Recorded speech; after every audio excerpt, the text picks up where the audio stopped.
შეგაგონებთ, მოიქესით ისე, რომ ღირსი იყოთ იმ მოწოდებისა, რომლითაც მოწოდებულნი ხართ.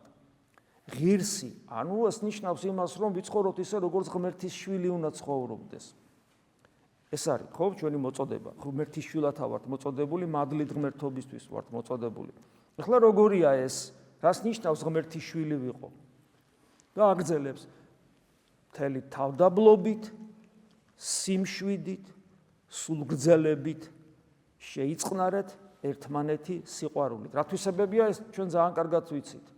თავდაბლობა, სიმშვიდე, სულგრძელება, სიყვარული, ეს არის ღმერთის თვისებები, რომელიც აჩვენა მან თავად, როცა ადამიანად მოვიდა და თქვა კიდევაც, როგორ რა უნდა ვისწავლოთ მისგან და ეს თვისებები აქვს ჩამოთვლილი. ეცადეთ შეინარჩუნოთ, რატო ეცადეთ? იმიტომ რომ რთულია ადამიანებს შორის სიყვარულის არსებობა, ძალიან რთულია. ჩვენ ხო ვიცით ეს? ჩვენ მაგალითზე, ოჯახის წევრების მაგალითზე, მეგობრების მაგალითზე, სამრელო ცხოვრების მაგალითზე, ჩვენი სამშობლოს მაგალითზე ჩვენ ბრაზობთ ერთმანეთზე. ჩვენ ვერ ვიტანთ ერთმანეთს ხშირად. ჩვენ ლანძღავთ ერთმანეთს. და სინამდვილეში სასაცილოა ეს ღმერთი რო გვიყურებს ზემოდან.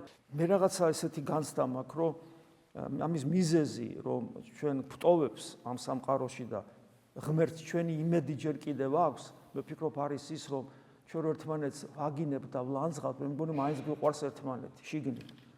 და აი ერთის ხრივ ძალიან ემოციურები ვარ და პატარა ნაპერწკალია და ერთმანეთს დავერევით და ვხოცავთ, მაგრამ ისევ პატარა რაღაცა საჭირო და ერთმანეთს ვეხუტებით. და მე ვფიქრობ, რომ აი ეს უნარიც გვაქვს ჩვენ და ღმერთი გვიყურებს ამას და პოტენციაში ხედავს უნარს ჩვენი ერთმანეთისადმი სიყვარულისა და შეიძლება ჩვენ ერთმანეთს ვლანძღავთ, უფალს ეღიმება, რომ ხედავს, რომ ჩვენ სინამდვილეში რაღაცა პრობლემა გვაქვს, სხვა რამეა ეს პრობლემა, სხვა რამეშია და არა მაინდა-მაინც ერთმანეთისადმი სიძულვილში. ჩვენი თავარი შეცდომა ის არის, რომ ჩვენ სინამდვილეში ერთმანეთი გვიყვარს და ამ სიყვარულს გვერდზე ვწევთ და ერთმანეთს ვჭამთ და მე მგონი უფალი განკურნავს ჩვენს აი ამ რაღაც დროებით ავადმყოფობას და იმიტომ არ გვსჯის, რომ ჩვენში ხედავს აი ამ პოტენციას.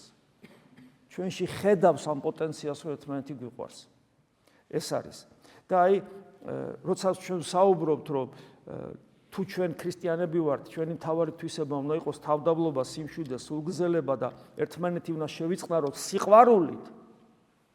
თუ ჩვენ გვინდა ნამდვილი სიცოცხლე. ეცადეთ პრაქტიკაში ეს შეინარჩუნოთ სულის ერთობა მშვიდობის საკვრელით. და მე აგრძელებს ერთი სხეული, ერთი სული, როგორც მოწოდებულნი ხართ კიდევაც თქვენი ხმობის იმედით. ანუ აქ რა თქმა უნდა მინიშნება ეკლესიას. ამიტომაც ის პოტენციაში რაც გვაქვს ჩვენ ერთმანეთისადმი სიყვარული, პოტენციაში არსებული ერთმანეთისადმი სიყვარული რეალიზდება ეკლესიაში. ამიტომ კიდევ ერთხელ ხმამაღლა უნდა ითქვას, რომ ყველანი შემოდით ეკლესიაში. შემოდით არა ტაძარში ფორმალურად, არამედ ქრისტეში შემოდით. გაერთიანდით ქრისტეში ყველანი. და დამერწმუნეთ, რომ ის პოტენციაში ჩვენში არსებული სიყვარული, რის გამოც ღმერთი არ გვწირავს და ჩვენ სახელმწიფოებრიობას გვინარჩუნებს, რომ ამ სახელმწიფოში ქრისტეს ეკლესია იყოს და იქ ადამიანები გადარჩნენ. ამ ყველაფერს აკეთებს იმიტომ, რომ ჩვენში ხედავს ამ პოტენციას ერთმანეთისადმი სიყვარულისა, რომელიც რეალიზდება ქრისტეში.